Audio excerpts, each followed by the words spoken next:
啱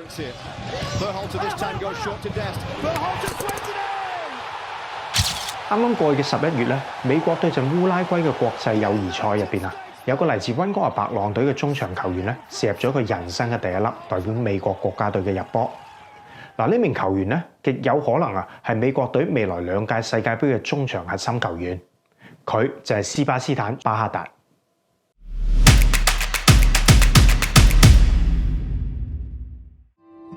嗱，講起呢名球員咧，真係一出世咧就整定㗎啦。點解？佢一落地啊就喺倫敦，當時佢阿爸巴哈達咧係水晶宮嘅球員，而佢阿媽羅莎蓮咧亦都唔嘢少嘅，攞過4次美國大學足球全國嘅冠軍。換句話嚟講啊，佢哋成家人咧其實都係流緊足球嘅血。因為老豆嘅關係咧，斯巴斯坦由細就跟住屋企人周圍飛，英國、瑞典、德國都有佢嘅足跡。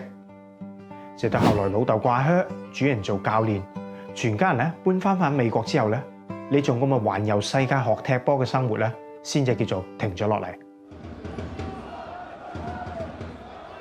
嗱，佢嘅第一個正式接觸青訓嘅地方咧，係瑞典嘅哈馬比足球隊，因為嗰度咧係老豆第一隊執教嘅職業球會。後來啊，老豆翻去美國執教哥倫布機員隊。佢咧亦自然咁加入埋哥倫布嘅青年軍。嗱，斯巴斯坦嘅老豆巴哈達咧，代表美國隊踢過2002同2006年世界盃，之後咧仲2次執教過美國國家隊。換句話嚟講啊，佢唔係一般嘅老豆，係美國足球界嘅名人。所以啊，對佢嚟講，巴哈達呢個姓咧既光榮又有壓力，有好多人羨慕佢，當然亦有好多人及住佢。認為佢咧係靠老豆咧先有今時今日嘅，所以啊，從細個開始，斯巴斯坦咧一直以嚟咧都比其他人更加努力，因為佢想證明俾人睇，成功咧係唔需要靠父幹嘅。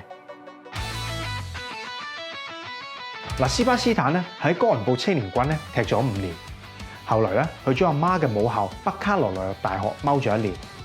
之後咧，再以本土球員嘅名義咧，同哥倫布機員隊咧正式簽落職業合約。2020年啊，係佢第一個 MLS 球季，開季嘅頭幾個月咧，仲踢得唔錯，有上陣有正選，但去到季尾嗰啲最重要嘅比賽，佢就連大名單都入唔到。嗱，最終嗰個球季咧，以哥倫布奪冠結束。初出茅廬啊，就能夠獲得咗好多職業球員追逐一世咧都冇辦法獲得嘅榮譽，斯巴斯坦梗係開心啦。不過佢都好坦白，攞咗個冠軍，但唔覺得自己係隊波嘅一份子。當時咧其實都係好心噏，所以啊，決賽階段膀胱嘅痛咧，成為咗佢之後做職業抉擇嘅轉捩點。2021年咧，為咗獲得更多出場機會，佢轉會去咗奧斯丁 FC。嚟到奧斯丁啊，佢嘅上陣次數咧係多咗，但其實啊，一個球季落嚟出場18次，加埋都係652分鐘，入球助攻都係0，數據慘不忍睹。最大鑊嘅係佢嘅自信心咧喺呢度被嚴重打擊，覺得自己係成隊波最渣嗰個，打算放棄足球。好彩呢個時候老豆出手啦，唔係鬧佢，唔係逼佢，亦唔係幫佢搭路。而係默默咁支持佢，聽佢講，俾空間佢自己決定未來嘅路。最終啊，父子間嘅對話，老豆無條件嘅支持，幫佢度過咗最灰暗嘅時間。斯巴斯坦重拾勇氣，決定俾自己試多次。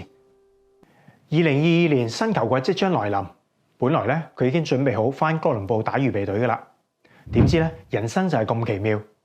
呢個時候，一隊嚟自加拿大嘅球會咧過嚟敲門話：喂，呢個僆仔我要。呢隊波咧就係溫哥華嘅白浪隊。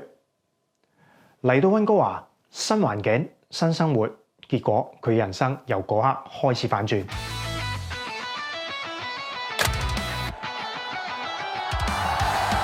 第一個球季，佢喺白浪隊上陣20場，慢慢揾到自己嘅位置。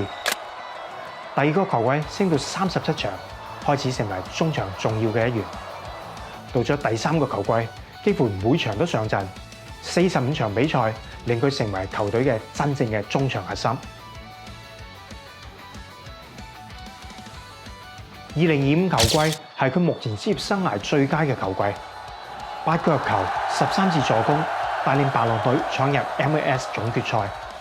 咁嘅數據同成績，對於一名中場球員嚟講，真係非常省鏡。自從2022年加盟白狼開始咧，佢已經幫球會咧贏咗3屆加拿大錦標同埋1個 MLS 西岸冠軍，自己咧亦都入選咗 MLS 全明星。以前嘅佢只能夠憑借老豆嘅關係咧，以觀眾嘅角色咧參加世界盃。但今時今日，佢用實力話俾全世界人聽，我可以靠自己。如無意外，2026年世界盃，佢極有可能會着住美國隊嘅波衫，企喺草地，聽住國歌，以球員嘅身份去完成由細到大嘅夢想。我係電視君，我哋下集見。